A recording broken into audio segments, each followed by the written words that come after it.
Wouldn't it have been amazing if Ed's phone had gone off as I was walking up and I could have walked up to a Flower of Scotland? That would have been, can you do that next time? That would have been cool, that would have been. So in August, we're looking at encounters with Jesus. We're looking at 4 encounters that Peter had with Jesus. So, tough question for you, because this was 7 days ago.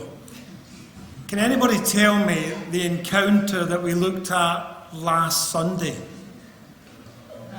Peter walked on water. Thank you. You know, we've got some people with memories that last a week in here. That's impressive. We looked at when Jesus encountered Peter on the Sea of Galilee, and Peter got out of the boat and walked on water. Well, today we're looking at a different encounter. We've just heard, the reading of it. I'm going to sing you a song, and I want to see if anybody under 20 can finish off this little song. If you want to be great in God's kingdom. Anybody under 20 can finish that song off? What about under 40? If you want to be great in God's kingdom. Nobody under 40 knows that song. Okay, I'll open it up to anybody, like last time. What we got here? I can't hear you singing, Joe. Oh, there we go. That's it. If you want to be great in God's kingdom, learn to be the servant of all. I sang that at Sunday school. Did anybody else sing that at Sunday school? I went to a strange Sunday school. The same kind as Joe went to, obviously. If you want to be great in God's kingdom, learn to be the servant of all. The greatest thing you can do in God's kingdom is to serve. Today we're looking at this situation where Peter encounters Jesus serving. Jesus is serving.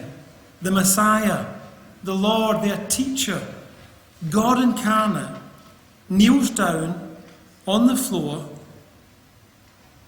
with water, takes off the sandals, if they've still got them all, and cleans the feet, gets rid of the dust, gets rid of the muck from their feet, something that one of the lowest servants would normally do in the house.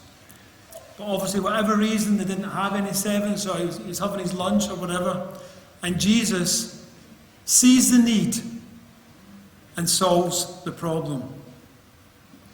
Peter obviously gets it wrong, as we read in the story, has the wrong reaction. Twice he has the wrong reaction. But once again, you see that he's all in.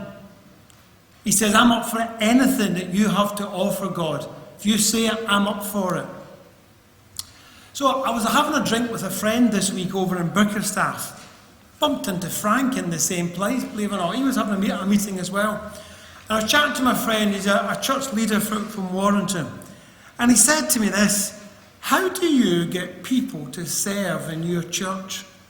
I said, that's ridiculous, that. No, it's not a ridiculous question, but just ridiculous that you asked me that question. Because I said to him, well, I'm preaching on that on Sunday, and I've not got a clue what the answer is. So we discussed it for about an hour. So we came up with 2 things that you don't do. So here are the 2 things you don't do, we thought. We thought these things. We said, you don't guilt people into serving. Yeah? Don't put guilt on anybody. And the second thing was, don't nag people either. So, I'm not going to guilt you, and I'm not going to nag you this morning. And the bad news is this morning, is we've agreed that the sermons won't last any longer than 10 to 15 minutes. So the bad news is, you're not going to be able to listen to me for a lot of time anyway. So I've not got time to guilt you or nag you anyway. So we thought about it, we thought, what can we do? We thought, well, 2 things. One thing we can do is inspire people. And I was reading some quotes by Martin Luther King. This is what Martin Luther King said on this subject of serving. He said this, everybody can be great. Because everybody can serve. He went to the same Sunday school as I went to. That's what it is, you see. He's obviously thinking about that song, which is a quote from the Bible, just so you know. And he's saying, we can all serve and be great in God's kingdom. And then he says another quote, life's most persistent, not one-off, most persistent and urgent question is this: what are you doing for others? Present tense. Not what did you do once for others? What have you done for others? What are you doing for others? I want to encourage you, to think about that. What are you doing for others? So hopefully that's going to encourage you, but I also want to inspire you as well. I thought we decided we can encourage people and we can inspire people. And I want to inspire you with this other quote by a man called Edward Everett Hale. And he says this: I am only one, but I am one. I cannot do everything, but I can do something. And I will not let what I cannot do interfere with what I can do. I want you just to read that yourself in your head, and just as you read it, just allow the words to wash over you. So read that again yourself.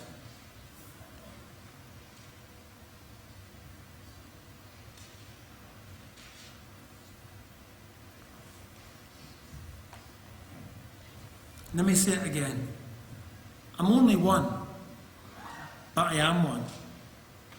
I cannot do everything, but I can do something. I will not let what I cannot do interfere with what I can do.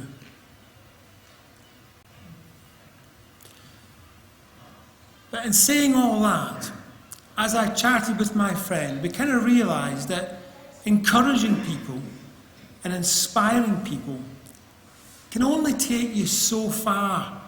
We still kind of thought there was something missing. And then it kind of dawned on me, because I am reasonably thick, that we kind of realised that what was missing was pretty obvious. It's the overarching theme for this month. What we actually need in order to serve God, is to encounter Jesus. And I know that's not, rocket science or whatever, but I missed that for a bit. We need to encounter Jesus. The thing that provoked Paul and Peter for a life of service was encountering Jesus. Not just once, but many times. He stuffed up, Peter stuffed up more than most, and he encountered Jesus, and he went on again.